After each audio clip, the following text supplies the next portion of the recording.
Yes, that's right. It's that time of the week again. Time for Creative Studio Live. My name is Pete, and this is Studio Live today. And today we're talking about breaking the rules. And it wouldn't be a Creative Studio Live without my buddy and co-host, Mr. Mike from Creative Source. How are you tonight, Mike? I'm very, very well, Pete. It only seems like yesterday that we were doing a show together because it was yesterday that we did a show together. It was indeed yesterday we did. Mike had me as a special guest over on his channel as he gave away some more free plugins and did yet another giveaway and disappointed the majority of his audience as he's wanted. Indeed, I spend more time with you than I do with my missus. True story. Yes. So what are we talking about here today? We're talking about rules. Now, this came about because you put an interesting post out there on one of the great Facebook groups that we like to hang out on, and it got, let's just say, a pretty strong reaction. Would that be fair to say? It did. People like the idea of breaking the rules. Maybe it's that most musicians are rebellious types of people anyway. And so, and again, I mentioned in the show yesterday that I was a little bit inspired by Vachi from Recording Studio 9 when I was watching one of his videos the other day, and he was talking about recording vocals. And he did mention that you could do it in a number of ways and there's no real hard and fast rules. And I thought, oh, yeah, I wonder what kind of rules that people do break often. So I put a post on Facebook and people put some really obscene responses. So you did get, we'll keep them, what, PG rated at least here tonight, or maybe M. We won't go anything above that. But before we jump into it, because we've got a lot to talk about, but apart from giving away all those plugins, what else has been happening? You've been doing some pretty funky stuff over there at Creative Source. What's been the go? I released a video this week, which I spent a lot of time making, and that's because I had to make a computer in order to make it. And it was me building my computer for my studio, which I really didn't need to do. I had a perfectly good computer, and I thought, hey, what do my viewers want to see? So I spent thousands of dollars. No, I didn't. I spent none of this is true, by the way. I hope you know this. But I did build a computer. I made a video about it. And apparently, according to some people on Gear Sluts and on Reddit, I broke a few rules. Yeah. You did. It was an unusual looking. It is an unusual looking computer. It caused a minor amount of controversy with some people, which I love. Awesome. It's all good. And I did break that rule. Do that. Yep. Yeah. I like it. No, you did break the rule. You're always busy. What have you been doing on your channel? What have I been doing? What haven't I been doing? So we've had a busy week for my GarageBand friends. We had a brand new pack that was released, a new sample pack. So that's always fun to play with. And I've been putting out a few different varied videos every day. A few more GarageBand tips. Got some iMovie videos coming in the next couple of days. So I know that people like the audio, you like the video. Then stay tuned. We'll be chatting about all those things. Speaking of chatting, we've got a few great people here. Some of the folks that we like to have along. I'd like to say g'day to Bernadette Stewart Music. G'day to you. Good to see you here.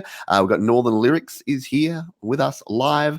We got Vince Knight saying g'day. Mr. Valium FM. I'm breaking a rule in the studio to watch this. Good on you. I don't want to know what rule you're breaking to watch this at the moment. Jade Star, hello to you. Always great to see you here. And Mr. Anonymous, who says yay. We're trying out our fancy new techniques here where we can throw your comments up here. So please get interactive if you're here live. If you're here on the replay, leave us a comment, drop a like if you think we have some value, have some fun, give you something to think about here today. But Mike, why don't you lead us off? Knowing all that preparation we've done for this show, why don't you let us know some of the rules that you or perhaps others break that you've found interesting that we've been talking about? Oh goodness me. I try and learn the rules before I break them, I suppose, is one thing. I think there's a difference between breaking the rules because you don't know what the hell you're doing. Although sometimes that can work out quite well. Having said that. But yeah, look, I've got a little bit of a list here. There's nothing very, very interesting, I'm afraid, guys, but or nothing sexual at least. But the first thing I want to talk about is compression. I see lots of people talking about compression all the time. In fact, I've got a video planned about compression. I'm going to call it Compression for Idiots, which is mostly 99% of us. Isn't that breaking the YouTube rules, calling your subscribers idiots? But I wasn't talking about my subscribers, mate. No. I've got the upper echelon of subscribers. I've always wanted to say the word echelon in a live feed, and you gave me the opportunity there. Compression. So compression is something which there's a lot of talk about. And I think personally, there's too many YouTube videos made about it, and they include it in comparison to how much I personally actually use it. So I do not think, compression on everything at all. For quite a long time, I didn't use compression almost at all because I didn't know what the hell I was doing with it. And then once I learned how to use it, I used it all the time, and it really made some of my songs sound really awful.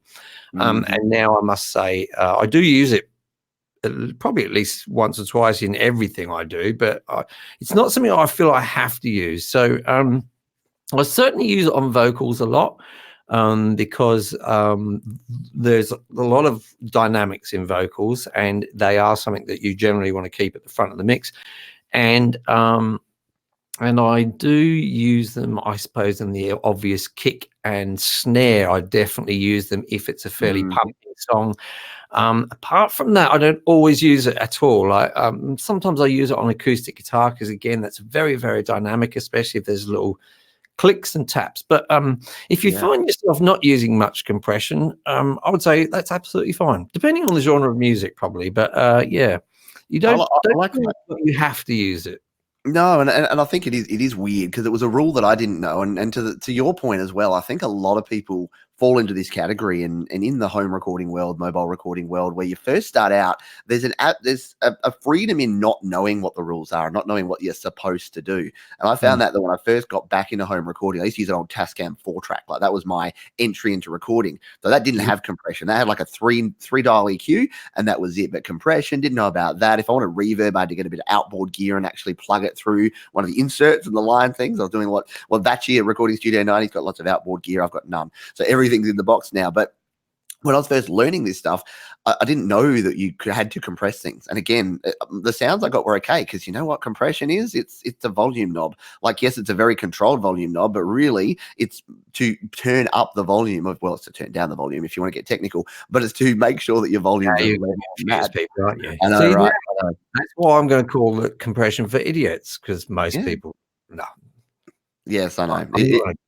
It will take a while to do that, because you're right. Everyone's got their. I reckon I've got about 7 compression videos, and none of them make any sense. And I like that one. I think it ties in with one of the ones that I've got here that I do, and I mentioned it on your show yesterday when you sort of asked me out of the blue, and that's using presets. So I know a lot of people look down their nose at using presets, and you can probably put GarageBand as a preset. Some people think GarageBand is one giant preset. So I like to use presets because they give you a head start. Like, there's really no need. Like, people say, oh no, I dial it into 0 and then I dial it all up. That's wasting precious time. Like, if you can start with a preset and then tweak it, then you've already got a decent sound. Why wouldn't you do that? So that's a rule that I guess it depends on to go back to compression again. You've got to be a bit careful with presets on compression. I sort of don't use them much, but if you were going to use them, it's just understanding that of course so much is going to depend on setting the threshold, for example, correctly.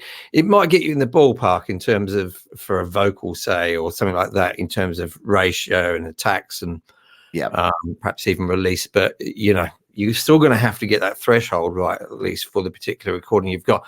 But not big on personally on presets, I'm afraid to say, for some things. But there you go. If you want to use the presets, I understand. If you want to get a head start, fine. But no, exactly. And I think what we're proving here, and what we will prove here, is that and I think was it Jade here that said it best, which is the rules are no rules in music. We've got Von Birch music here as well, no rules in music. And I agree. I think I always call them guidelines. Whenever people are like, oh, what are the rules for? And people, I don't know if you get these questions, Mike, but people will watch a video and they're like, oh, you set your compressor at this, like what compression setting should I do for rap vocals? And I'm like, that depends on so many variables that there is no right or wrong answer. It's whatever is going to work for the song, because what other tracks you have in there, how loud everything is, what you recorded, did you do your gain stage, did you follow Mike's great gain staging instructions in his tutorial and do your gain staging properly?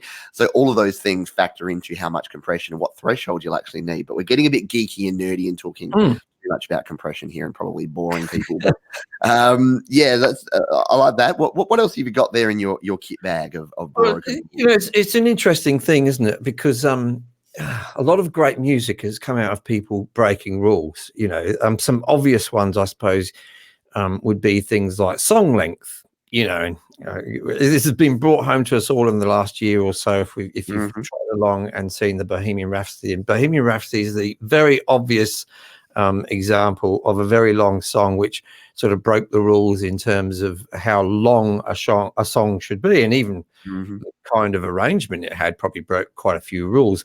But there's been quite a number, and one that doesn't always come to mind in terms of song length is Hey Jude by the Beatles. Yeah. Now, I could be wrong. Someone could Google this for me. American Pie as well is another good example. But you know that American Pie is a long song. But Hey Jude is interesting because it didn't strike me over the years as a particularly long song as such until you look at, I think it's 7 minutes long, okay? And that bit at the end, which I can't sing because you'll get a copyright strike, which... You literally will. They get very aggressive on that. I know. It rhymes with rah rah rah rah rah rah rah rah rah rah play moogs. All right, it rhymes all those. That's the best I could come up with. That goes round and round and round and round and round and round again. Like it's like a what do they call that? It's like a chant. So, if you sat down and you played that to your friends, they might say, "Hey." Goes on a bit at the end, doesn't it?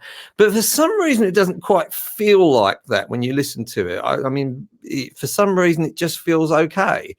So sometimes that can be the point. I'm just trying to look in the chat here because see if there was any more examples. If you can think of a really good song which you know of, which broke the rule of how long it should be, then let us know in the chat there.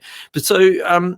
A little bit of a rule break from me would be when I'm writing a song, I never think it should be particular length. I just don't. And if I'm telling a story, I need to tell the story in its completeness. Of course, it's you want to tell the story in an interesting way, but I think that's the point. Is that it's not about how long the song is; it's how you keep people engaged. If you can keep people engaged for 10 minutes, write your 10-minute song. You know, that's a skill, but I don't think you should. I personally don't think you should worry about it. No, I've never been. Well, people accuse me of being a lazy songwriter because my songs are usually about 3 minutes long. In fact, I just finished a song, and I think it came in at 1 minute 54. I've just been working on because it was done, and that's the thing. Was it a song about your sex life? Or? I'll count it again. 13 minutes. 5 minutes and 13 minutes. It's so predictable. It's easy. Yeah. All right, so yeah, we do have some. I'm just trying to see if this. I'm trying to get us back on track here. There's lots of so Vachi's got an idea here that Egyptian legendary singer Oum Kassoum, a song goes for 40 minutes. Wow. Yeah, that's a long song. And also mentioned American Pie, which is a long one as well. Yeah, I don't really care about song length as such. One that I do have on the list here, and this actually came up surprisingly often, and it's semi-related. No, it's not related at all. I was trying to find a really good segue, but couldn't do it. So noise reduction. So this came up a bunch of times from a bunch of different people. And I get this question a lot. I don't know if you get this question. They're like, how do I get rid of the noise, the amp noise, the pick scrape noise, the noise, the room noise, the sound, the ambient noise? And my usual response is generally you don't. So yes, there's plugins. There's plugins like Brush Fry from Cleveground that I use. There's a bunch of plugins. If you go to the really high end, there's a heap of plugins, probably all the Wave Labs and things that I don't use because they cost a lot of money, that can actually reduce the noise. But the thing that I say about noise is that when was the last time that you were listening to a song going, oh, this is really good, but in that one guitar track, I can hear some amp hum. Like you just, unless it's absolutely distractingly loud, you're just going to go, hey, that's a good song. And people don't realize that nobody listens to your music in solo. They can't. So once you mix it down to stereo, if you can't hear it in your stereo mix, it doesn't matter. It's not relevant anymore. So I wanted to throw that out to you, Mike. And I know you're a discerning audio engineer. Do I call you an audio engineer? That makes you sound too good. Right. An audio guy. What do you think about noise? And what's your advice when people say, I got a noisy track? So depends what sort of noise it is. You've got to figure out whether that noise is abrasive or not, or whether it's, you know, a noise that you can bear, because there can be noises sometimes which are very, very irritating. On one of my videos on my channel, actually, I think I made it about something I was doing about microphones, and there was a particular noise, and I put it out, but I didn't really notice until later how really irritating the particular noise was on Susie's vocal. She had a certain sibilance on there, which God, once you heard it, you couldn't unhear it. It was irritating to listen to. So yeah, if it's going to be something like that, get rid of it. But what I used to do a lot when I was recording here, well, at home, wherever it was I would say record a vocal part. And then I would get in there and with precision, I would chop it up so that in between each phrase, there was absolute silence. I would go in there and surgically remove everything right up to wherever the wave started and ended for that particular sound. And it was virtually a complete waste of time. I would still do it at the beginning of a track, perhaps, if there's just the vocal and maybe one other instrument, or it's coming in sort of a cappella for some reason or something like that. And I do top and tail my tracks so that you don't get that noise. But yeah, it was just too anal, honestly, and a waste of time. It didn't really make any difference whatsoever. So I wouldn't recommend doing that to anyone. I wasted probably years of my life doing that, when I think about it. I got into that. I was watching some home recording channel. It might have been, I won't even say, because it was no one that we associate with here. But yeah, and they basically said you got to remove all your breaths. No one wants to hear you breathing. And I went in and I automated my vocal track, and it took me about 4 hours to automate out every breath. And then I listened to it, and I'm listening to this song, and by the end of it, I'm like, I feel like I'm about to die, because it sounds really weird to get rid of all the breath. Breathing is part of life, and if you hear an entire vocal with no breathing, it just sounds unnatural and bizarre. It's really strange, doesn't it? Yeah, don't do it. And I like Jade's comment here. The noise is roughage. So yes, and some noises made by accident make them even better if it's in the right frequency. So yeah, isn't that cool? That's one of the best things about recording, isn't it? Like when you I mean, sometimes noises by accident, I suppose, but sometimes the odd chord or something that you unintentionally play, and sounds quite nice. I love that side of recording. That's what you're really looking for, those inspirational moments. Yeah, it's so weird. Very, very, very true. And just on that, so Vachi from Recording Studio 9, I have recording breath added later due to the genre of music. So you're actually adding in breath. That's that would be interesting if you have a sample. I'd love to see someone do some sample replacements. There was not enough breath in that one. Hang on, let me just give Vachi some samples here. How's that for you, Vachi? Did you enjoy that? Oh, that's disturbing at a whole new level. That's gonna be the clip. That'll be the clip of the show. I'll be like on Instagram. I'll put it out there. I'll say, come and watch our live show. You get to see moments like this, and it's Mike breathing. While we're talking about this, we're talking about the imperfections in a track. Where are you on a click track, on recording to a click track, recording to a metronome or a beat? Always, sometimes. Is there a place for not recording to a click? Absolutely, there's a place for not recording to a click. It certainly, again, depends on the genre, but I love expression through tempo change. I really do enjoy it. It's not so much of a part of music these days, but certainly in previous decades, it was a big part of music. Little pregnant pauses before you go into a a verse or something like that. So I actually spend a lot of time.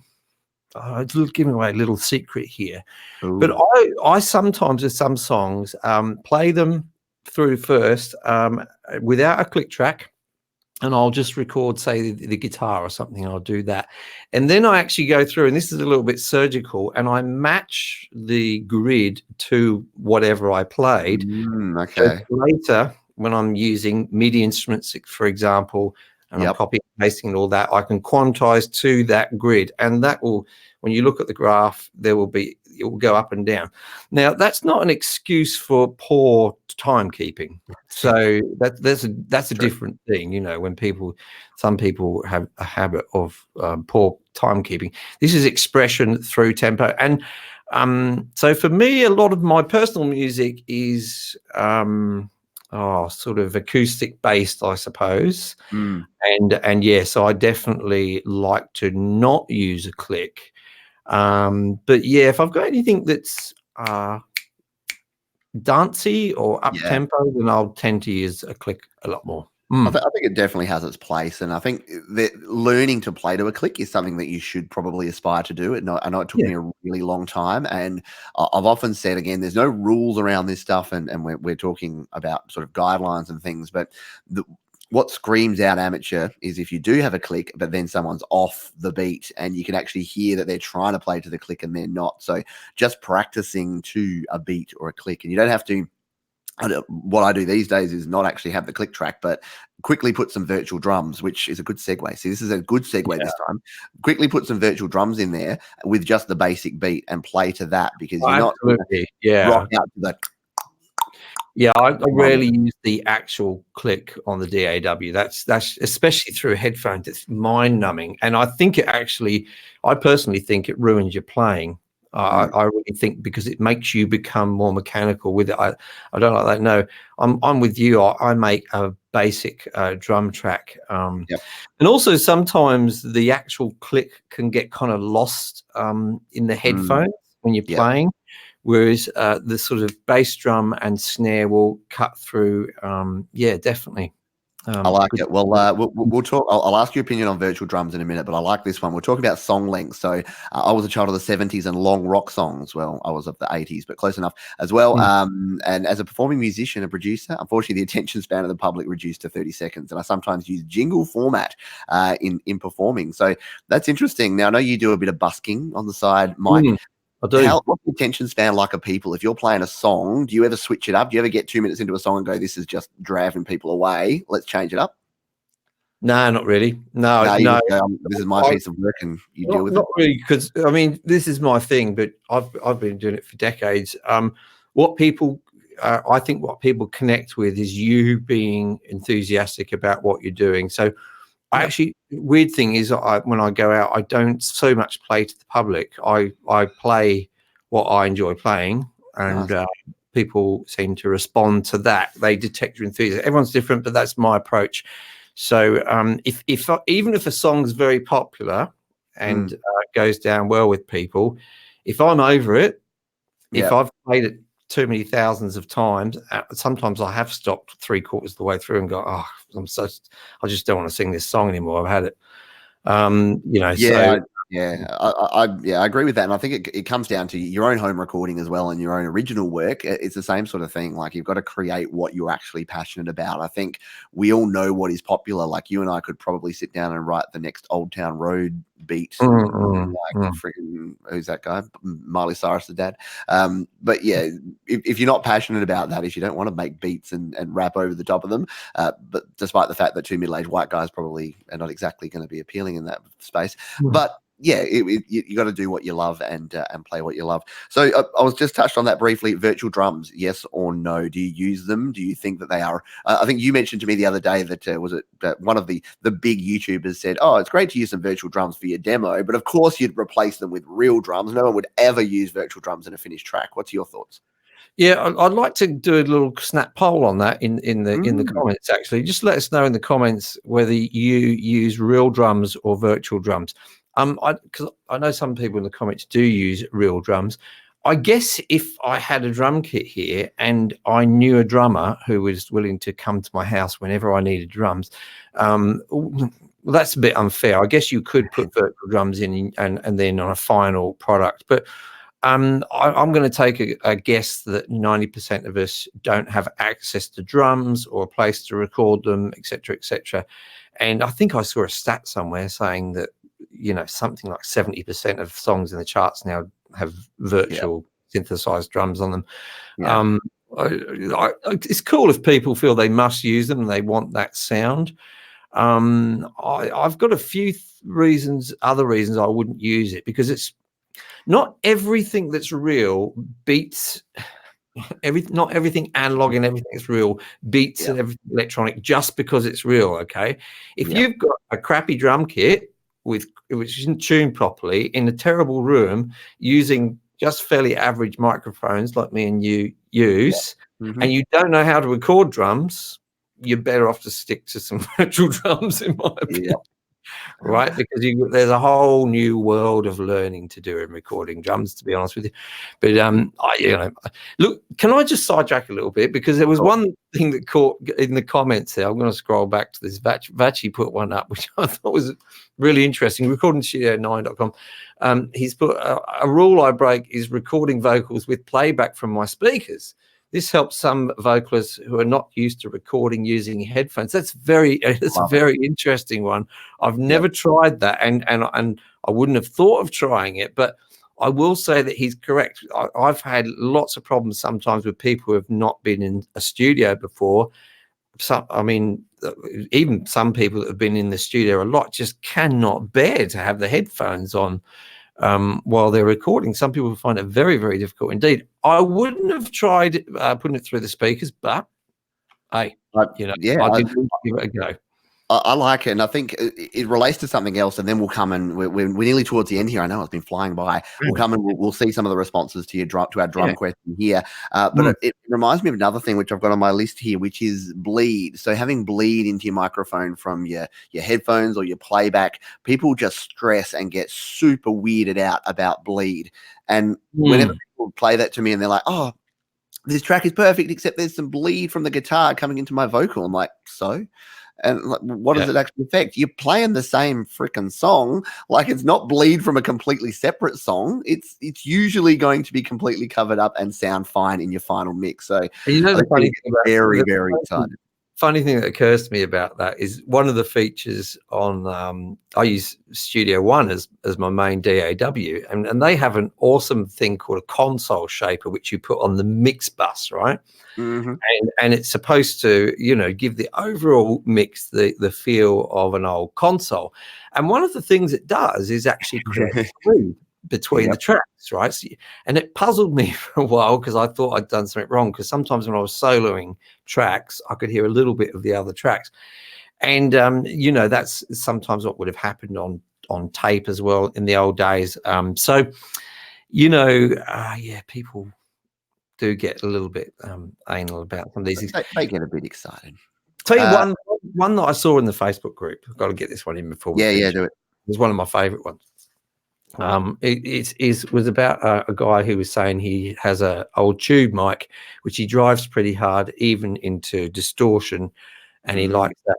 And it really strikes me about breaking the rules. Now, I'm a big fan, I don't mind saying this, of an artist called Damien Rice.